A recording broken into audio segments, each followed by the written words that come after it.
Welcome back, everybody, to the PMI Global Congress 2013 here in New Orleans. Jesse Fuel is with me. Hello, Jesse. Hello. And you will be speaking tomorrow on the topic of Big Agile. It's not just for small projects anymore. That's Why right. is it not just for small projects anymore? Well, it's becoming mainstream. I would say that in the 12 years since the formalization of the Agile movement with the Agile Manifesto, what was originally considered to be a group of rebellious trend buckers developing a set of practices for their own niche situations has moved from the innovator stage to the early adopter stage, and now very deeply into the early majority, where the vast majority of Global 1000 companies are absolutely using Agile methods somewhere within their organization. I would say just about every single one of the large organizations that I've talked to, whether they're based in the US, the UK, or in the East, are very much using some of these methods in a variety of different capacities, including, what's most interesting, is the trend for larger programs, larger projects, larger initiatives that are trying to use these methods to achieve results. Okay. I'm a small company. We use Agile internally because we're a small company. Of course, our projects are small in size, so my experience with large Agile projects is absolutely zero. You're going to have to guide me through this. Okay. The first thought that I have is, wait a minute. When we're talking about it's not just for small projects anymore, usually Agile teams are small. Yes. And nimble. So we're talking 5, 7, 10 people maximum. That's correct. Right? How am I going to have a large project with 5 to 10 people? By having more teams. The average, the sweet spot for teams based on management science and research is that magic number of 7, plus or minus 2. That's the number of nodes in a system where you had the saddle point between too many nodes in the system, too many arcs of communication versus not enough skill sets that you bring to the table in order to get something meaningful done out of a team. So if I have a project of 700 people and the sweet spot is 7 plus or minus 2 people on each team, then I'm going to have 100 teams. Okay. Sounds like an administrative nightmare. It absolutely is. And it's for that reason that we find that the larger the program, the larger the organization that tries to implement methods, the harder it is. And interestingly enough, the harder it is, the more important it is. Because the larger the organization, the more difficult it is to turn on a dime, to pivot, to borrow the lean startup terminology. And what we're seeing in the modern economy, the modern global economy, companies like Microsoft, for example, are they're complacent. They're ready to move forward with the status quo. GE Healthcare and GE Energy famously have said we don't want to be that kind of large company, and so they've announced that they're doing a wholesale adoption of Agile methods top to bottom because they know they need to pivot in order to remain competitive and relevant in a very fast-paced global economy. Mm-hmm. So what's the big secret there? How do you manage 100 teams of 7? I mean, I have a hard time managing one team of 7, right? If I had to scale this up, there have to be, out of the 700 people, you probably have 10% of people just focusing on managing the other teams. One of the things that we're finding is that big is different for everybody. I was talking to a friend of mine at Lockheed Martin who is responsible for trying to implement Agile methods consistently across all of their contracts and projects. But what you find is that that organization and others like it are a series of mid-sized programs. Very, very many mid-sized programs, all running pseudo-independently, that need to have a consistent set of governance across them in order to retain their corporate certifications and qualifications. Another company that I've worked with directly is Verizon Wireless, where they have a very large IT organization that takes requirements from a very large product management organization, which also feeds into a very large networking and device organization. And so their problem is that they have work that flows across organizations And now we have what we traditionally thought of all the skills being compressed into a single team for that kind of a scenario is just not going to work. And so we have to start compressing the work in a different way. So some of those patterns are different, but the commonality across it is that the size of the work has to be smaller. And this is one of those common sense things. If you think about it, in order to get results faster, the amount of work that you need to produce should be smaller. It takes half the time to get half the requirements done, even if you're in siloed organizations. So those are some of the considerations when you start looking at large. Stop and think about what large actually means in a given context. Okay. When I heard previously people talk about scaling Agile to the enterprise, there was always some kind of a mix between traditional waterfall-like approaches, more on a higher level, maybe on the program or even on the portfolio level. We're doing this in the old traditional way, and we're managing things up here, still in the, plan it out and do it over a long time and then implement it. And then the individual projects are run at the lowest level using agile teams. But at the top, we still have the traditional layer. Is that the way to go? One of the more provocative statements that I've heard said is that the only difference between a waterfall organizational structure and an agile organizational structure is the size of the work. If you think about, if let's say I'm building a brand, a new corporate brand, I have to get the typography put together, and I have to start looking at some of the color treatments, and I have to start looking at what the messaging is, and I have to start looking at different graphical elements. And those might be different teams within the same marketing organization. Yeah, so these 4 examples are 4 teams of 7 people. 4 different teams or 4 different skill sets. And so one of the questions would be, well, should we plan all of that in advance of actually doing some of it? Or should we plan just enough to put together an initial proof of concept? Should we do the first treatment of just black and white? Or should we do all the different color treatments all together at once? And so what you start seeing is that if you start slicing up the work into smaller pieces, you can use many times the same organizational structure, but you start compressing lead times and cycle times. You start using some lean philosophies. But another pattern that we're seeing is that we do just enough planning up front outside the project teams, and then we do the progressive elaboration of more details as we go further along. The terminology of a hybrid approach bothers me because it encourages compromise. Instead, there's this balance, this give and take, this yin and yang of doing just enough planning, just in time. Whereas traditional project management training is that you do all of the planning before you do any of the work. And we want to move away from that extreme to a more balanced approach.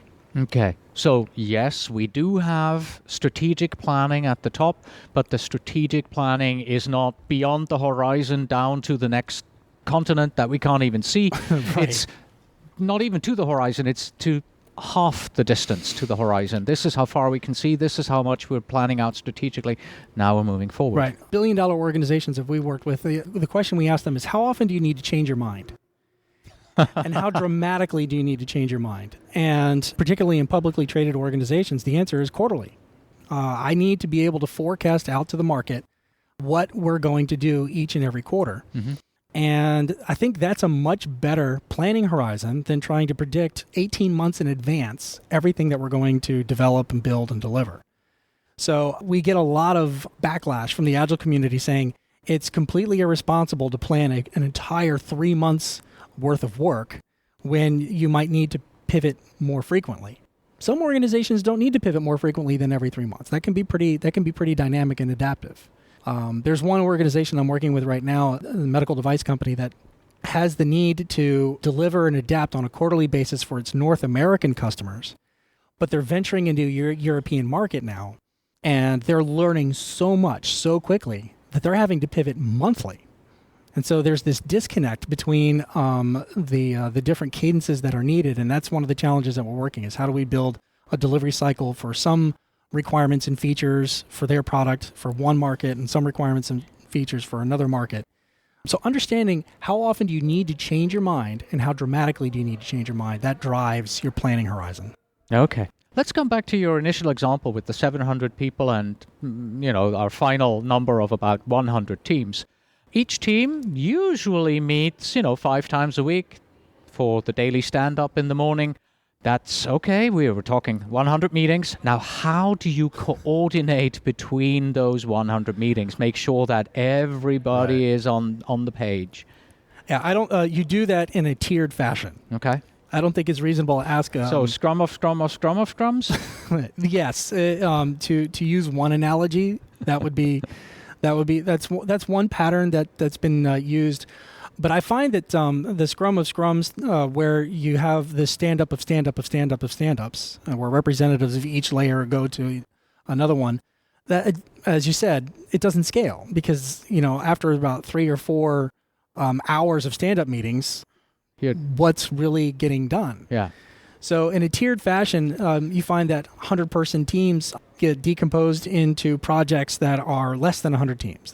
They get decomposed into projects that are less than 100 teams, maybe a couple of dozen here and there. So we're talking sub-projects, which will then, they have to coordinate within themselves.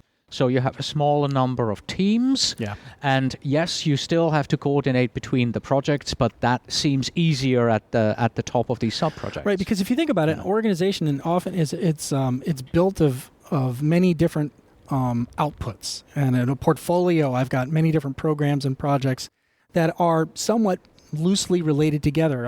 One of the examples is Microsoft Office, but there are different products within Office that, within themselves, have to deliver certain capabilities, and then at a strategic level, we have to coordinate dependencies that relate to those touch points that relate. But I'm not going to ask those sub-program project managers to go to every single stand-up meeting of every representative of every piece of the organization. That would be diluting focus. And so, again, there's this trade-off, there's this balance of how much focus that we need within teams versus coordination across the teams. Right. I guess that's different for every organization and for every project because you have to do it the way that it's required right now on this initiative. All right. So what's personally your primary takeaway from what you have learned scaling Agile? What I have learned is that primarily that it's change management. It's change management. A lot of times project managers, they see on the ground the barriers, the issues that are holding us back from delivering and are trying to push a giant rock up the mountain, the giant change up the mountain to say, hey, Mr. Senior Executive, we need to change this organizational element or this infrastructure element or this process element in order to deliver more often. But unless there is a change management effort underway, you're going to be fighting that fight a long time with limited success. I don't know if you were able to catch the keynote this morning by Dan Pink, where he was challenging project managers to embrace their role as influencers and salespeople even. So as a project manager, if you find that there are things that have been holding you back and that have been hampering all of your projects over and over and over again, stop and learn some sales skills. Start thinking about making the business case from the perspective of the influencers that can motivate change. Because the adage that we've been handing to a lot of our clients is that we want top-down intent and bottom-up implementation. Everyone agrees that the people on the ground, they know where all the issues are and they know how the work needs to get done. But many times without that top-down intent, that mandate for change, that discontent with the status quo, we're not going to make the progress that we need to make at a larger program-wide or portfolio-wide, organization-wide level. All right, let's translate this for our listeners and what they can do with your insights. Let's assume somebody has just been handed a 700 people project, right? And they think, we do have some Agile experience in our company. Should probably not be your first project you do with this, but where do you start? One of the recommendations is to take a thin vertical slice of the organization. The same way you take a thin vertical slice of a given product, you would do this to deliver that one small increment at a time. I would deliver an Agile organization one small increment at a time. So I would take that maybe instead of doing the entire Fortune 500 or Global 500 company, I would take just the marketing organization, and I would only focus on just the brand development part of the marketing organization. And I would start giving them some of the mechanics and some of the tools and some of the support that they need to start delivering their messaging more frequently with a higher degree of success. I would also have some measurements around that. What is the business value that you're delivering, so that we can start talking about the successes and the return on the investment of those changes. One of the other adages is scrum your scrum, which is if we're going to be implementing Agile methods, we should implement them in an Agile fashion. Yes. And so that's that thin vertical slice, not merely a pilot for the sake of a pilot, but the first increment of an organization as you roll it out across all 700 people. Right. So in other words, scaling Agile doesn't begin with the scaling. Scaling Agile begins with implementing Agile approaches and methodologies on the projects you're currently running, so that you learn from it and can later on have the experience throughout the company that helps you scale it. There's a couple of ways to do it. The thin vertical slice, the pilot-driven implementation is one. There's another one that says, as you're doing that, maybe in 2-3 places of the organization, you're also starting to discover commonalities, and you start asking the PMO to develop some consistent standards, so that as we spin up a new pilot, after the 4th or 5th pilot, we no longer start calling them pilots. We're calling them the next organizational increment along the way. But again, that top-down intent needs to be there. If you have a mid-level director of an organization who has a personal agenda to go Agile, he's going to find very quickly that in most large organizations, you can't get anything done without interacting with somebody outside of your own silo. So that top-down intent is important. All right. Perfect. Thank you very much for your time.